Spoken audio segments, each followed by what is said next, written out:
एक आदमी ने शादी के सिर्फ 3 साल के अंदर अपनी वाइफ से 101 बार डिवोर्स लिया। आज भी जब डिवोर्स हुआ उसे लगा कि जैसे हर बार होता था, इस बार भी उसकी वाइफ खुद आकर उससे पैचअप करेगी। इसी सोच के साथ जैसे ही वह ऑफिस से बाहर निकला, उसने अपने दोस्त को सिग्नल दिया। दोस्त ने जानबूझकर आती हुई वाइफ को पैर लगाकर गिरा दिया, जिससे उसकी टांग से काफी खून बहने लगा। लेकिन आदमी ने जैसे कुछ देखा ही नहीं। जब दोस्त ने पूछा हॉस्पिटल ले चले या किसी और जगह, तो उसने बिना सोचे दूसरा ऑप्शन चुना और वहाँ से निकल गया। जाते वक्त गाड़ी तेज चलाकर उसने अपनी वाइफ पर कीचड़ भी उछाल दिया। उसे बिल्कुल अंदाजा नहीं था कि इस बार उसकी वाइफ कभी वापस नहीं आएगी। 3 साल पहले उस औरत ने अपने पिता को अपनी मौसी के साथ गलत रिश्ते में देख लिया था। जब उसने इस बात पर विरोध किया तो उसकी कजिन ने उल्टा उसकी मां पर इल्जाम लगा दिया। गुस्से में लड़की ने बस उसे हल्का सा धक्का दिया, लेकिन उसके पिता ने उसे जोर से थप्पड़ मारा। तभी पास वाले कमरे में आग लग गई। लड़की ने अपनी जान की परवाह किए बिना सबको बचाया, लेकिन खुद बेहोश हो गई। उसकी कजिन ने उसका क्रेडिट चुरा लिया और पति को लगा कि उसकी वाइफ ने उसे बचाया ही नहीं। इसी गलतफहमी की वजह से आदमी ने 3 साल तक अजीब अजीब रीजन देकर 101 बार डिवोर्स किया। कभी खाना पसंद नहीं आया, कभी कपड़े। हर बार वाइफ ही वापस आकर पैचअप करती थी, इसलिए आज भी उसे पूरा यकीन था कि वह फिर आएगी। लेकिन इस बार सब कुछ बदल चुका था। उस दिन औरत ने एक अनजान आदमी को कॉल किया और कहा कि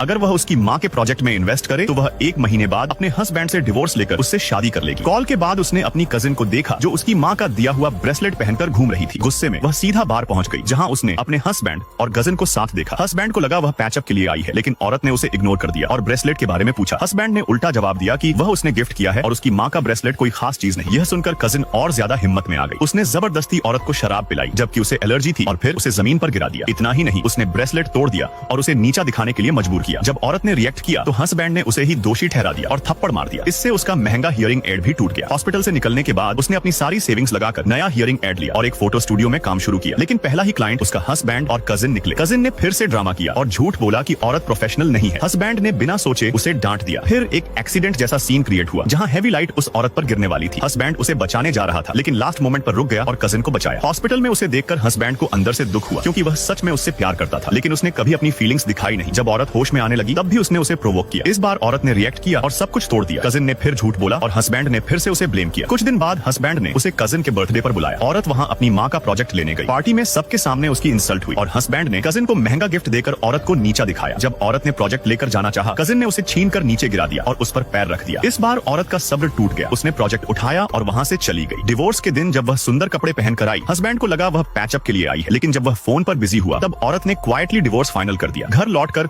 उसने डिवोर्स पेपर्स टेबल पर रखे और हमेशा के लिए चली गई। दूसरी तरफ हस्बैंड अब भी अनजान था और अपनी गलतियों से बेखबर कजिन के साथ बिजी था। उसे बिल्कुल एहसास नहीं हुआ कि जिस औरत को वह इतना लाइटली लेता था, वह अब उसकी जिंदगी से हमेशा के लिए जा चुकी है।